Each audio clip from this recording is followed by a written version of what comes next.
Hello everyone, तो आप सभी का स्वागत है संस्कृति आईएएस के यूट्यूब चैनल पर। और मैम आज आपके सामने बहुत ही इंपॉर्टेंट नोटिफिकेशन लेकर आई है जिससे रिलेटेड हम सारी बातें डिस्कस करेंगे कि कितनी वैकेंसीज होने वाली है, कितना वेतन देगी, किस तरीके से आपको फॉर्म फिल करना है, कब फिल करना है, उसकी लास्ट डेट कब है और क्या क्या किस तरीके से आपका सिलेबस होने वाला है। तो हज़ारों पदों की वैकेंसी है, 82,000 रुपये का वेतन आपको दिलाने वाला है। तो आइए जानते हैं हम इससे रिलेटेड सारी की सारी इन्फॉर्मेशन। जो AGTA एग्रीकल्चर टेक्निकल असिस्टेंट की ये पोस्ट वैकेंसी जो है आई है, अगर हम लोग बात करें तो इसे उत्तर प्रदेश अधीनस्थ सेवा चयन आयोग के द्वारा रिलीज किया गया है। और ये नोटिफिकेशन जो है आपका विज्ञापन की तिथि थी, जिस दिन रिलीज हुआ था वो हुआ था आपका 24 मार्च को। 24 मार्च को इसे रिलीज किया गया है नोटिफिकेशन को। अब यहाँ पर जो ऑनलाइन फॉर्म फिल होगी वो आपकी 22 मई से होगी। कब से होगी? 22 मई से। तो आपके पास अच्छा खासा टाइम है इस फॉर्म को फिल करने के लिए कि 22 मई से अब इसकी एप्लीकेशन शुरू होगी। लेकिन नोटिफिकेशन इतने पहले आ गया है, फॉर्म फिलिंग तब शुरू होगी।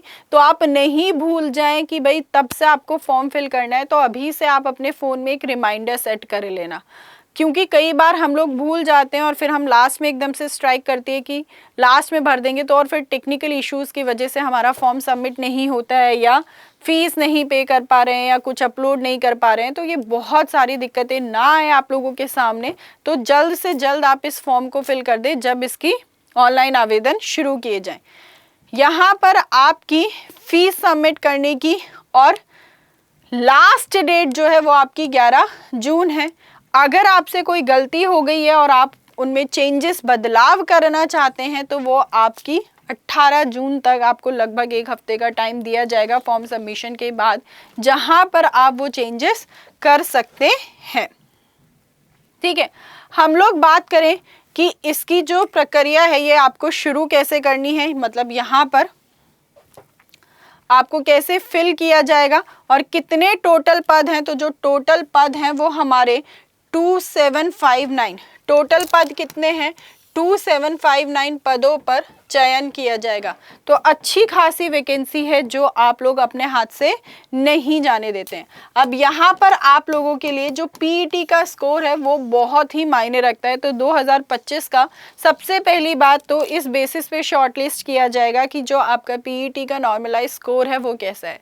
यहाँ पर पॉजिटिव स्कोर है तो आप मेरिट में आ सकते हैं, लेकिन अगर आपका 0 या नेगेटिव रहा है तो आप पहले ही कॉम्पिटिशन से बाहर हो जाएंगे।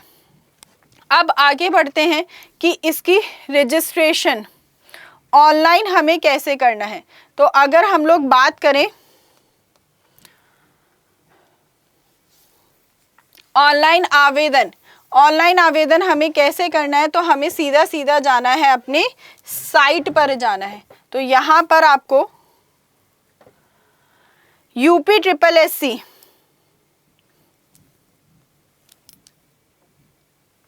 की साइट पर जाकर आप इस फॉर्म को फिल कर सकते हैं।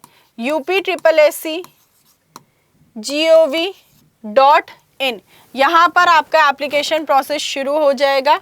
आप लाइव एडवर्टीजमेंट सेगमेंट के अंतर्गत जाएंगे, वहाँ पर आप विज्ञापन को जाकर देख सकते हैं या फिर आप डाउनलोड भी कर सकते हैं और ऑनलाइन भरना आप शुरू करेंगे, जहाँ आप लॉगिन करेंगे अपनी PET के रजिस्ट्रेशन नंबर के थ्रू। और लास्ट डेट जो है वो फॉर्म फिलिंग की, जैसे कि मैंने आपको अभी बताया, वो क्या है आपकी 11 जून है। ठीक है, आगे बढ़ते हैं हम लोग।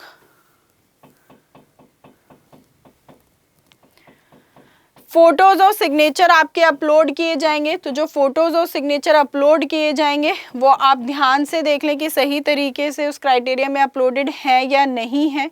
फिर आप वहाँ पर डिक्लेरेशन देंगे जहाँ पर आप सारी जो इन्फॉर्मेशन आपने फिल करी है वो सही है या नहीं। इसकी जो फीस है वो फीस है आपकी 25 रुपये। कितनी फीस है? तो आपकी 25 रुपये। सभी कैंडिडेट्स के लिए एक ही फीस है आवेदन शुल्क, जो आपकी ऑनलाइन आपको 25 रुपीज़ का ही फॉर्म है। सिर्फ और सिर्फ मात्र कितने रुपए का फॉर्म है? ये 25 रुपये का ही फॉर्म है। ये आप UPI के थ्रू भी फिल कर सकते हैं या फिर SBI के थ्रू जाकर आप फिल कर सकते हैं। फिर जब मेंस के लिए आपको शॉर्टलिस्ट कर दिया जाएगा तो आप मुख्य परीक्षा में आएंगे। फिर वहाँ शॉर्टलिस्ट होने के बाद आपका डॉक्यूमेंट वेरिफिकेशन होगा और फिर मेडिकल।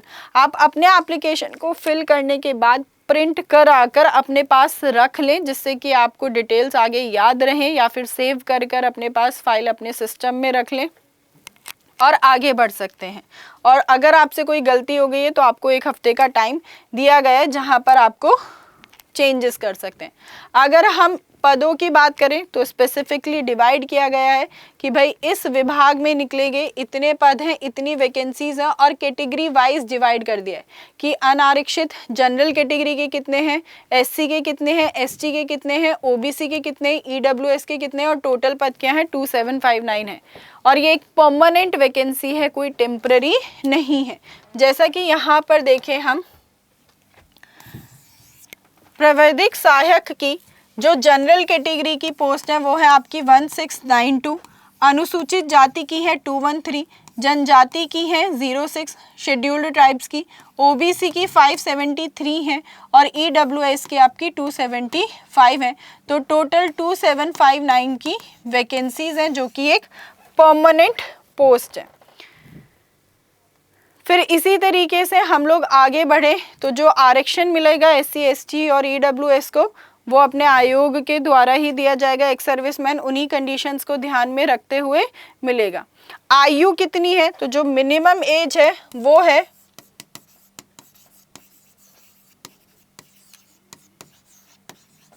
21 ईयर्स और जो मैक्सिमम एज है वो है 40 वर्ष।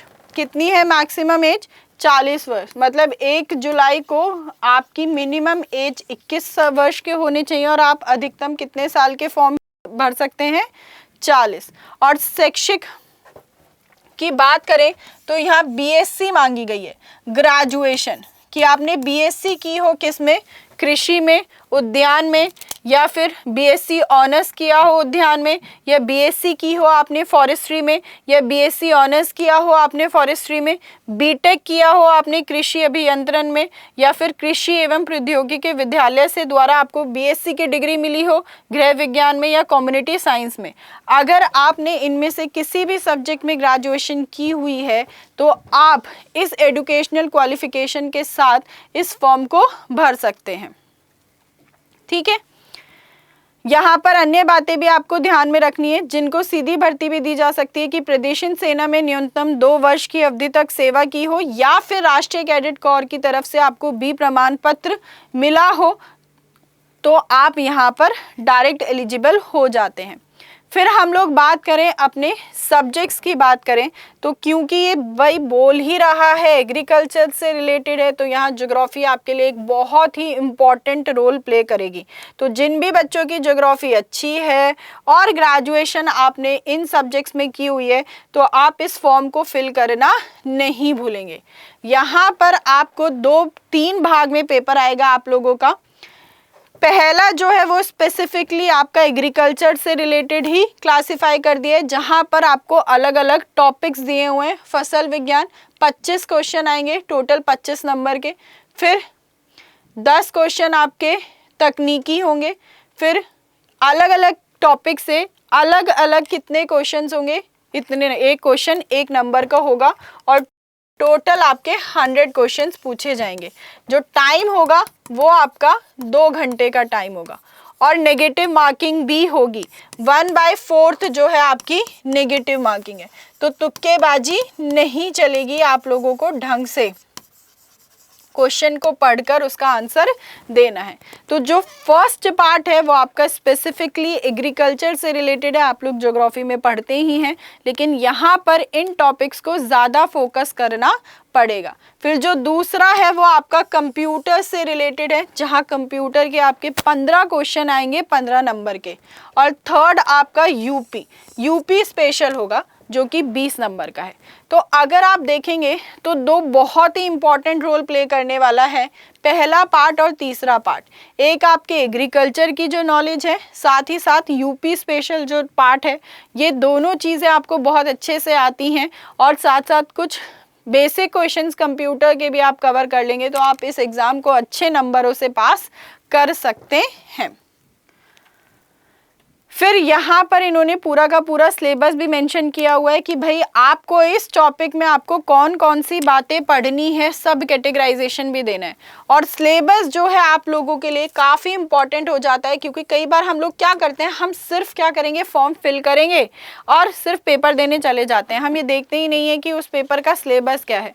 अरे भाई, उन लोगों ने नोटिफिकेशन के साथ आपको मेंशन भी तो किया हुआ है कि इस टॉपिक की ये बात पूछी जाएगी। तो जब वो कह रहे हैं कि ये पूछा जाएगा तो क्यों अपनी परेशानियां और बढ़ानी है, वैसे ही बहुत परेशानियां हैं हमारे जीवन में। तो आप लोगों को सिलेबस के अकॉर्डिंग अपनी प्रिपरेशन करनी है। सिलेबस के अकॉर्डिंग आप प्रिपरेशन करेंगे तो यहाँ पर पूरा का पूरा सिलेबस मेंशन्ड है, आप उस सिलेबस के अकॉर्डिंग ही अपनी तैयारी करें।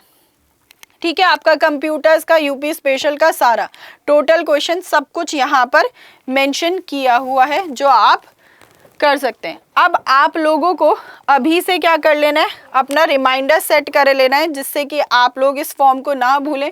और आप स्पेशल कैटेगरी के थ्रू अप्लाई कर रहे हैं तो आपको अपने ये फॉर्म भी तैयार रखने हैं जो आपको एप्लीकेशन के टाइम पर मांगे जाएंगे।